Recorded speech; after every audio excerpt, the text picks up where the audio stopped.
The clock is ticking for you to claim some of the best free players, best free packs, and best free rewards in Madden 25 Ultimate Team.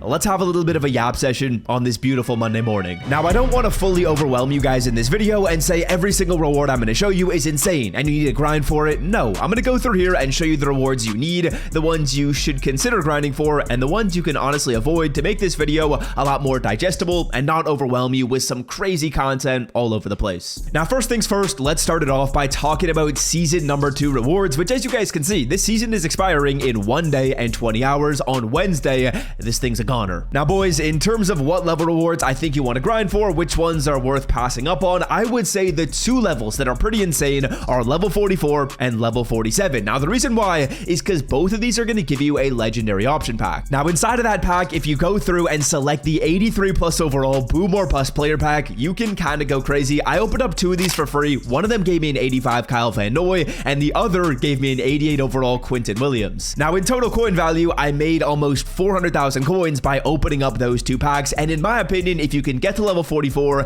if you can get to level 47, those are A+ rewards. Those are worth grinding for sure. Now, beyond that, level 49 is interesting. I'm about 10k XP away from that one, so I'm going to go through here and get my daily objective done tomorrow, and then I'll be there. Is this reward worth grinding for? I would say it's an A. It's not an A+. The XP token is good, but if you miss out on this, you're not really kicking yourself a ton. Then finally, at level 50, the reward is okay, an 88 overall upgrade token. For me personally, I would actually rate this as a C reward. You don't need to get to level 50. Honestly, level 47 is the best reward in this field pass. Once you get to 47, you can keep going if you want to get to 49, but for me personally, I'm actually stopping after I get to 49. I don't need the 88 overall token. These upgradable players, they're really not that amazing, and you for sure can skip out on getting to level 50. Sure, it looks cool to get it maxed out, but beyond that, there's really not a ton of value in getting there. Now, fellas, we're not done yet. There are some more expiring rewards to talk about in this game, but before we do, on the screen right here are a couple of the big time wins we had yesterday on Underdog Fantasy. Now, first things first, I showed you guys this pick a ton. We set CeeDee Lamb's line to 0 yards with a gimme pick over on Underdog Fantasy, combined it with Derrick Henry, and that was too easy for a free 200 bucks. Then I also made 4 slips, putting $40 or $50 on each of them, and this one hit for over 200 bucks, making us a little bit of profit on those picks as well. So if you guys copied, we were up pretty nicely yesterday over on Underdog Fantasy. Now, of course, I'm going to be posting my picks for tonight over on Twitter and on my YouTube community tab. If you would like to copy or you want to try out the app and make some picks for yourself, I'm going to leave it linked in the description.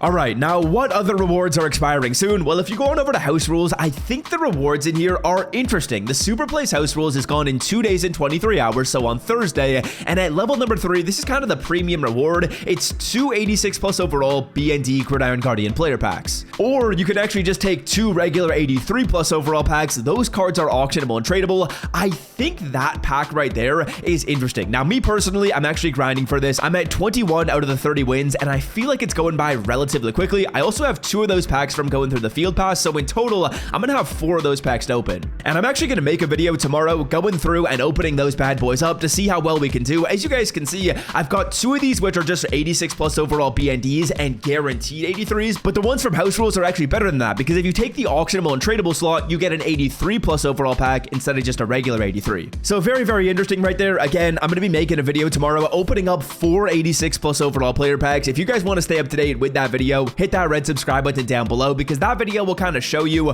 whether or not it's worth grinding house rules. So stay up to date by hitting that sub button, and if you've been watching my videos for a while and you're not subscribed, you might as well hit that sub button anyways. I know there's a lot of people that just click these videos consistently and aren't subbed, so hit that sub button to change that. To buy Madden 25 coins for the cheapest price on the internet, check out MMO EXP by clicking the link in the description and use the promo code SWIFT at checkout for 5% off. Okay, now going back to one of the first points in this video before we talk about some more expiring and new rewards in this game, for the Season 2 Field Pass, I quickly want to talk about how we can grind this and how we can get to some of those good rewards, because realistically, the best rewards I've showed you in this video are level 44 and level 47, and those to me are kind of non-negotiables. I think if you guys can get to these levels, it's a must. Now, there's 2 different sets of missions which you guys can grind for and complete. The first one are your daily missions, or sorry, your weekly missions, which there's going to be 4 different missions for every single week, and the way these work is the first 2 missions are only going to track in head-to-head and solo seasons, and the bottom 2, well, they're going to track in anything. As you guys can see, these only track when you're playing online or you're playing solo seasons, and the bottom,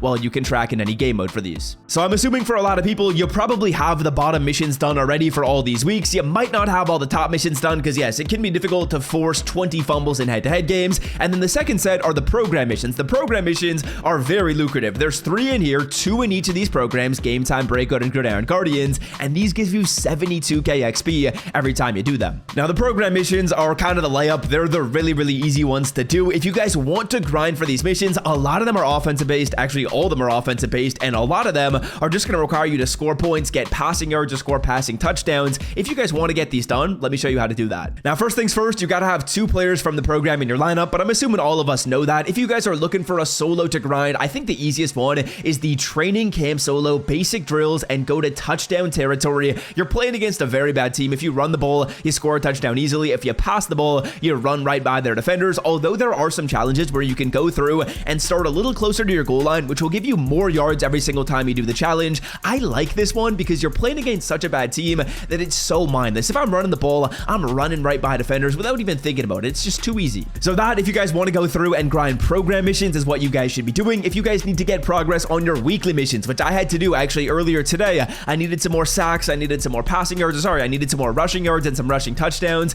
Go on over to your solo seasons and play through just the first solo seasons practice squad. As you guys can see, I won 42-0, but by going through and playing one game, I knocked out a ton of missions. I knocked out maybe 4 or 5 different missions that I had a little bit of progress more required on. So if you need to grind those, I would go on over to solo seasons. And is this worth grinding? Yeah, I would say if you get to one of those A+ rewards and you haven't gotten them quite yet, one of those legendary option packs, it's worth doing. Those are the A+ rewards. Then level 49, the XP token, is interesting. You guys can grind it if you want to. You don't need to. Me personally, I am, but I'm actually not going to get to level 50. I just don't think I'm going to get there. If I wanted to, sure, I could go on over and grind some of these weekly missions by forcing fumbles, getting more rushing yards, passing touchdowns, and rushing TDs, but for me, I just don't see it happening. And I'm totally fine with that. An 88 overall upgrade token, it isn't that amazing. Now, beyond that, we also got an interesting leak today in game. As you guys can see, it's looking like there's going to be some type of alternate currency going on with Most Feared, which, if you guys didn't know, is coming out this Thursday. Now, an alternate currency is interesting. There's not really anything you need to do right now to prepare for it, but keep that in the back of your mind that it is going to be coming out soon.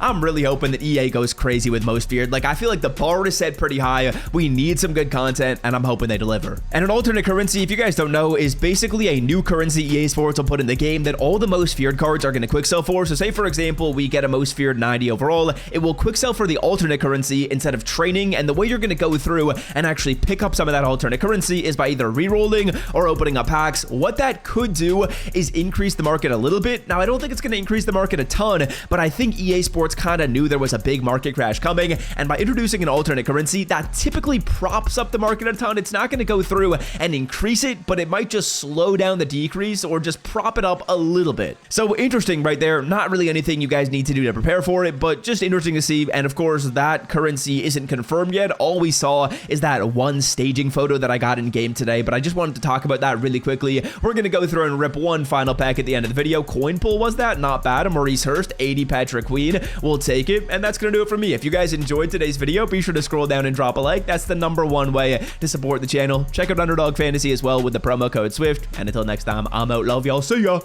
Peace.